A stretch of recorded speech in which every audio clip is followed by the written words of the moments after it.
name is May Lily. Today I'm going to show you guys how to do a basic home protection spell. You don't need to have every ingredient. I'll go over everything with you. This has just been something that's come up a lot in my daily life, where I've been trying to tell people from a distance how to do it, so I just found that I might as well show you guys and kind of just get it out there in the open. As you see, my desk is, well, I got a new tabletop. So this is actually what CG has been working on. So you've got a black wolf over here, a white wolf over there, very yin-yang-y, and then in the middle you've got a crystal grid. So I'm actually super excited about this and how it turned out. It looks amazing, although you guys can't probably see it because I put a bunch of stuff on it. Oh well. Alright, so I'm going to go over every little thing with you guys from start to finish. So this might be about a 20-30 minute video. I'm not entirely sure. I just want to make sure that you guys have all the information that you guys actually need to be able to do a successful protection spell. Now this one is a bottle charm or a bottle spell. So what you're going to need to do first and foremost is purify your glass bottle. This is honestly one of my favorite parts because it turns the jar nice and milky. Personally, I like to keep the lid on it for a minute. When you're doing this, think clean, think protection, think cleansing. That way, while you're doing it, you're also setting your intent that you do want the jar to be purified. Next, personally, I like to purify my mirrors. All of my mirrors in my home are sealed, only because you don't know what will be looking back at you. Now, I like to use mirrors in my practice because it amplifies the spell. So, by setting the jar on top of it, you are magnifying the energy that is inside. It's bouncing from the mirror back up to it. So it helps to amplify whatever intentions you have inside of it. Oh, actually, it looks like I forgot my funnel. Give me one moment. So I don't care what anyone says.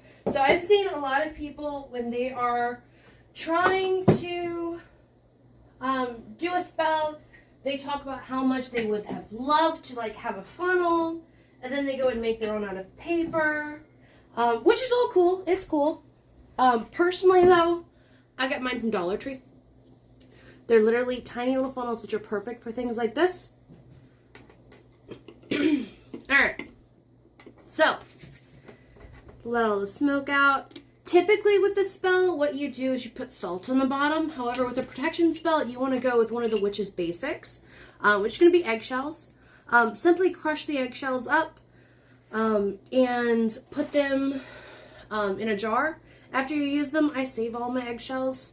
I like to put them in these little jars. As you can see, I eat eggs quite often. Alright, so you're going to put enough to fill at the bottom.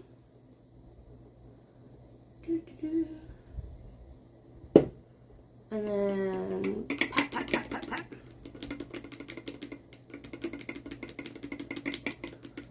pat. Obviously, I was not too prepared because I forgot my tweezers. Alright, in case I get stuck in there, just poke it and it'll go in. Now, eggshells represent protection. Oftentimes people will crush up the eggshells and they will mix them with black salt and scatter them around the property of your home. They are, like I said, protection, so they're great for starting off as a base. Now, personally, this is my recipe for a protection spell. I use black salt in mine, only because it adds an extra layer of protection to it. Because I do mix black salt with my property, with my egg salt to cover my property, I do like to mix it in there with my spell jars as well. Oh, look, a twig. Alright.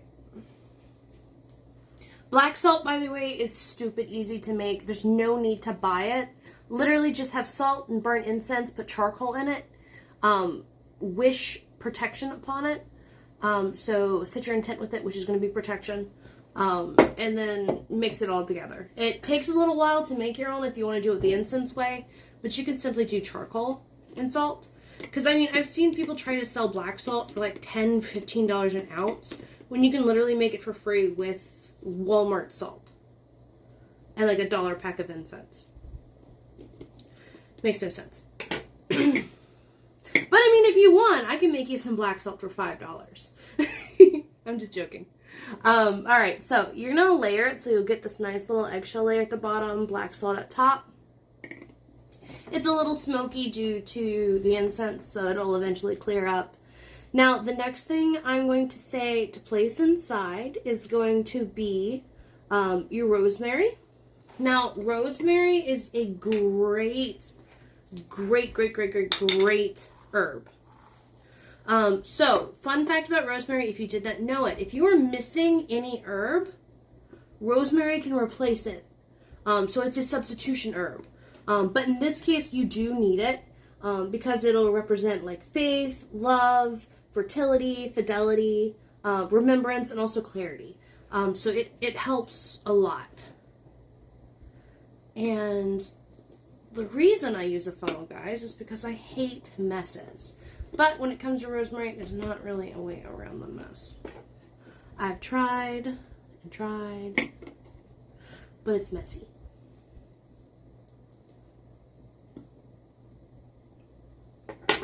Oh, I saw my sigil video that I posted yesterday. I wasn't too, or was it the day before? I don't know. I wasn't too happy with how it turned out, so I'm going to go over sigils again today while we're doing this, because you do need a sigil for this.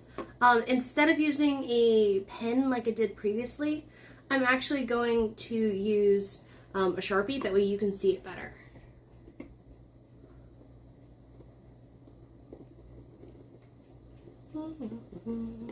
Oh, and I'm also going to show you and go over a few other cool things that helps with sigils when you make them or whatever it is. Alright. I'm still a bit under the weather, but I'm not like incredibly under the weather that I can't do this.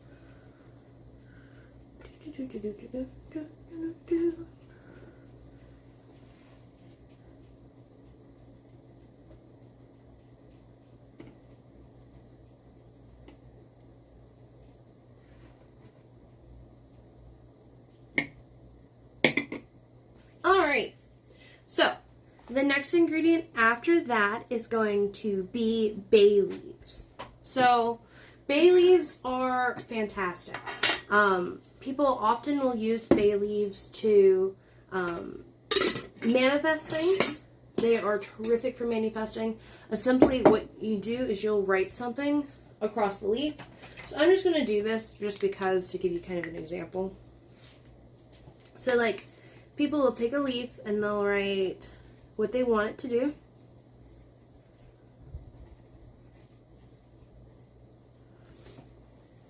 In this case, I wrote protect my home. And they burn it. I'm not going to burn it because I don't want to grab my cauldron. But you can also just write your intentions on it, roll it up, place it inside. Boop. So you guys told you the tweezers were crucial. So what a bay leaf also represents is going to be victory over obstacles and peace, which are really good when you're thinking about your home. You want it to be nice and safe and prosperous and peaceful, because I mean at the end of the day it's your home. A crunch. Love it. And then I get my handy dandy tweezers.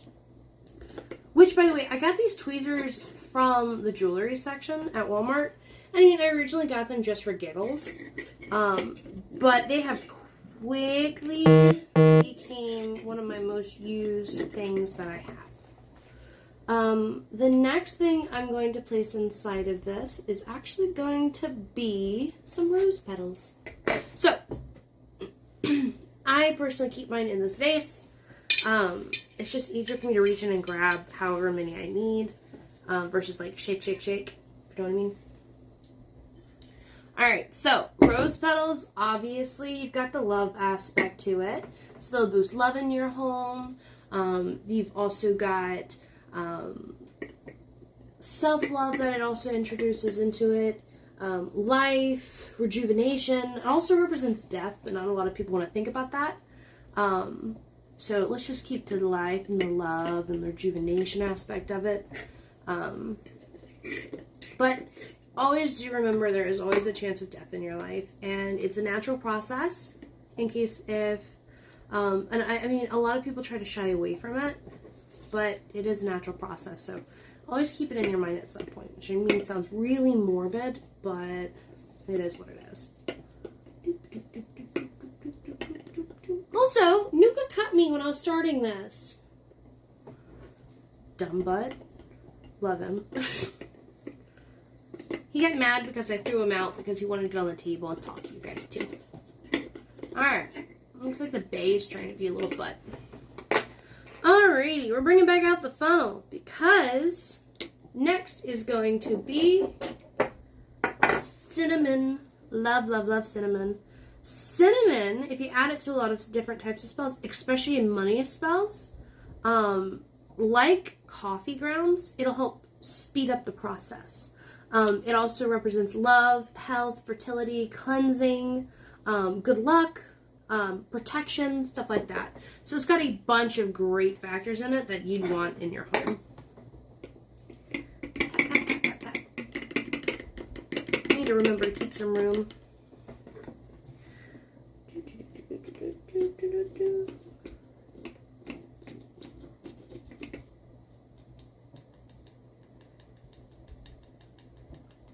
Remind me next time when I'm doing a spell like this to use a bigger jar. I've got thousands of them.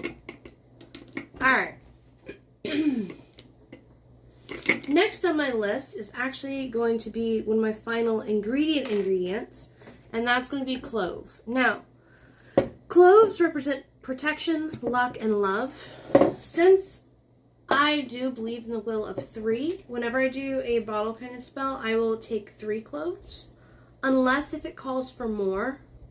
But I always take 3 because things happen in 3s. The triple goddess is in 3, obviously. You've got the mother, the crone, and the maiden. So put these in here. They symbolize protection, things like that. Alright, there goes all the ingredients. And I'm going to move this out of the way for a moment with, with the lid. Sorry. Told you I'm not feeling good. Alright, so I'm actually going to take a piece of paper. And I'm going to go over sigils with you one more time. I'm also going to take another piece of paper and you're going to hear some tearing sounds. Because I need this for something else as well with this. And off camera, I'm going to quickly write something down.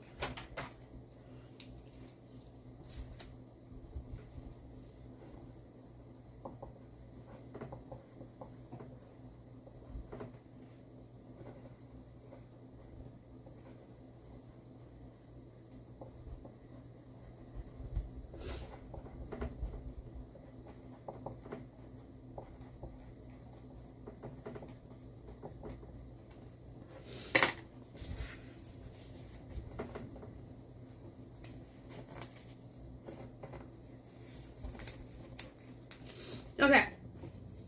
Then I get that out of the way. So, what I'm going to do is I'm going to show you how to make sigils once more, but this time using Sharpie. Alright, so, let me put another piece of paper under this. I do not want it to bleed on this so soon. Alright, so, you're going to write your numbers. 1, 2, 3, 4, 5, 6, 7, 8, 9, 10. Can you see that better? Oh, much better. Alright, then you write your ABCs. A, B.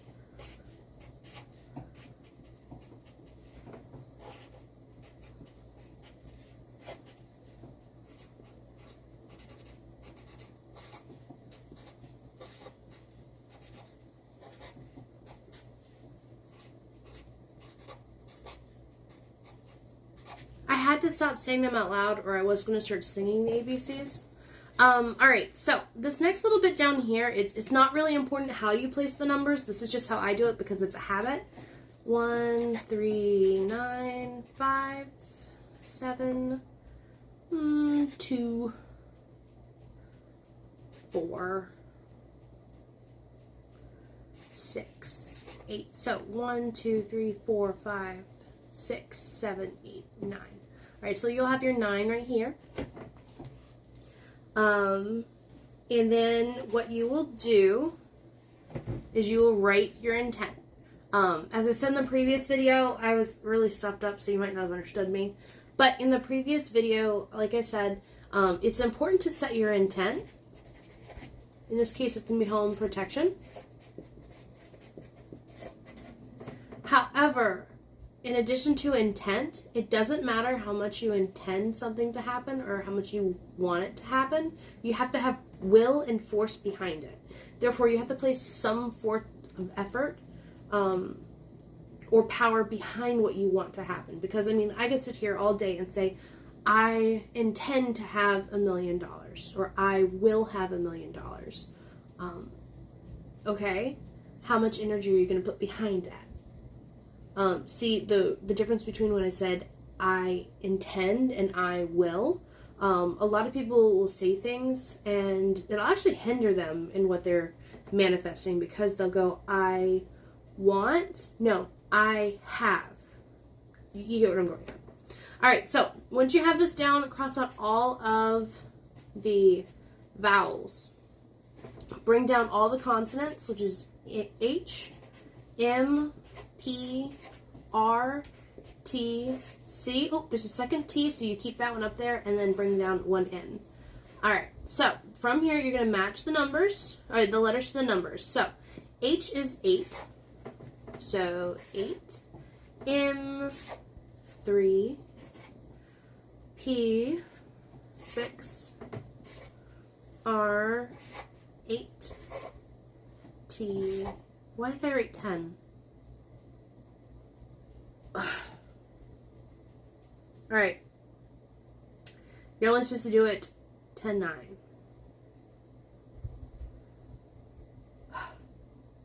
Told you guys, I'm not well yet. Let me redo this. It'll only take me a second.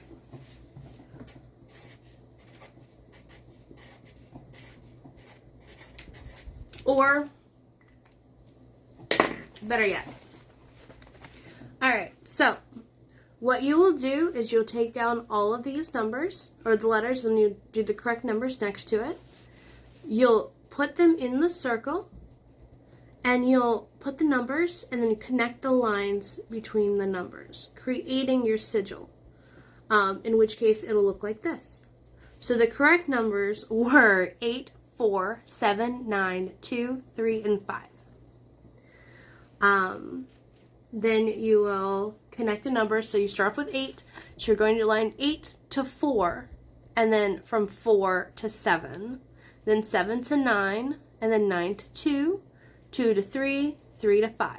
If you ever have any repeating numbers, you'll simply just make a dot more pronounced than the others. But aside from that, you don't need to do it, like reconnect it back to the original one.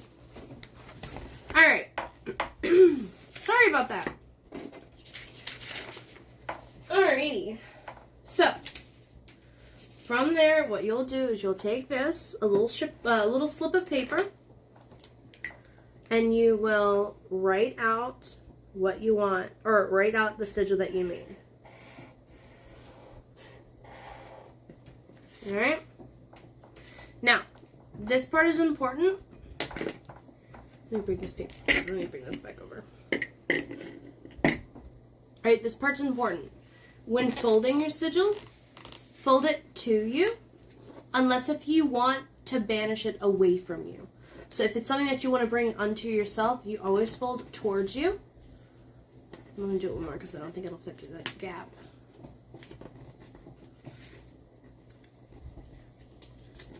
Alright, so now you've got your sigil. So you're going to slip this inside of here.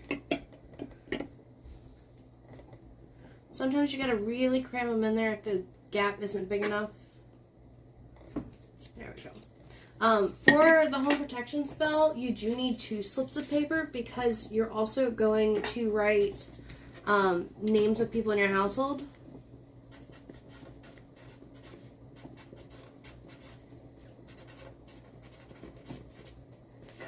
And that's every living thing inside your home. And then you're going to do something very similar where you fold it up facing you.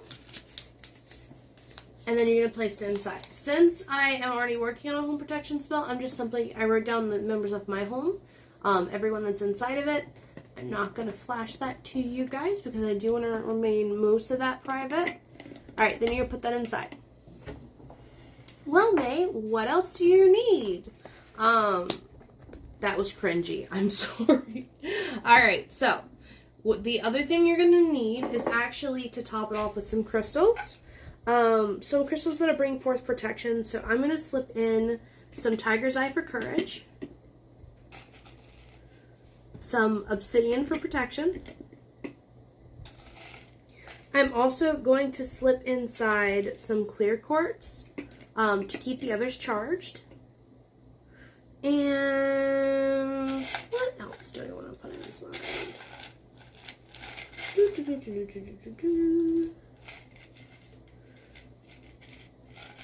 You know what? I'm also going to slip in a little bit of rose quartz. Why? Because I want to bring some love into my house.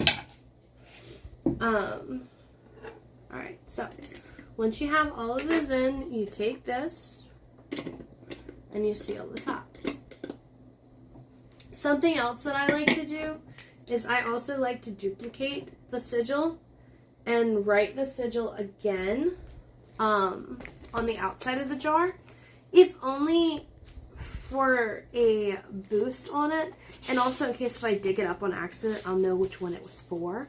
Because, I mean, what witch has not accidentally buried a jar, then forgot where it was, and then went to go put another jar in place of where you buried this one, and you find another one.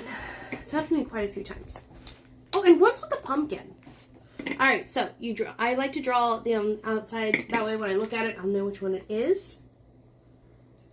Alright, so the last step is you're actually going to light a candle.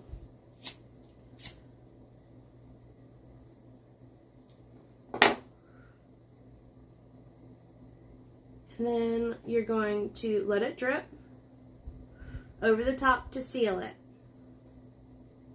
If you like, you can also scratch the sigil into the wax. Personally, I don't like doing that. Only in case if I accidentally scratch too much of the wax off. And this right here could take a little bit of time. But you get the idea. Alright, so I'm going to finish this up. Once this is done, you simply go outside and bury it in one of the corners of your property. And you're good to go. If you have any questions, feel free to leave a comment. Don't forget to like and subscribe for some more. I actually am thinking about doing a few more spell jars up here soon. But for today, this is how you do a protection jar. I actually have a lot of fun making these. Hit me up if you have any requests that you want to see. I can do some love jars. However, I will be honest with you guys. If I catch you guys doing it for using the jars to take away someone's will, I will remove the video from YouTube. But I can go ahead and show you how to do that as well if that's something that you'd like. I can do a few self-love jars, things like that. But yeah. I will catch you guys later. Hope you guys have a magical day. See you guys.